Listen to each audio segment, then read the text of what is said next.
For this assignment, we are going to be making a cursive name bug. So what I did here was I wrote my name on one half of this paper in cursive, Miss Jensen, and then I traced it with a Sharpie, and I used a window, and I flipped it over, and I'll show you that in a minute. I used a window to help light the back so that I could retrace it on the other side.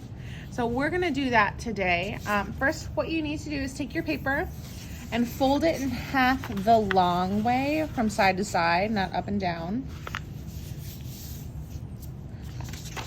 Then once you unfold it, you don't need to have it super folded. That's just gonna help us find the center. You are going to take your pencil and write your name in cursive. When you're writing your name, make sure your letters hit this middle line.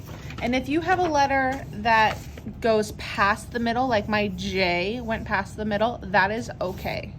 So I'm gonna start right here, my M. It is okay if this takes you a couple of tries, or if you want to practice first. Notice that my letters are nice and big. I'm not leaving anything super tiny because we want to be able to use these later. Now, if I flip this over, and it might be hard to see on camera, but you can kind of see through the paper and you'll be able to trace that.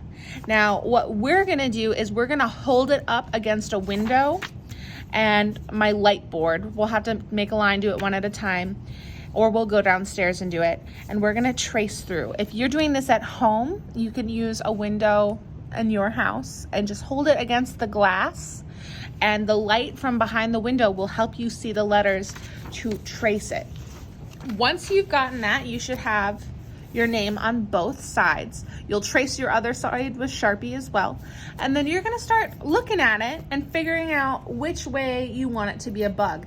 I decided that my M looked like two eyes on either side, so I wanted that to be the head of my bug. My J's look like wings, so my bug is gonna have wings, and then maybe this is the mouth, I think, and I haven't really finished the rest.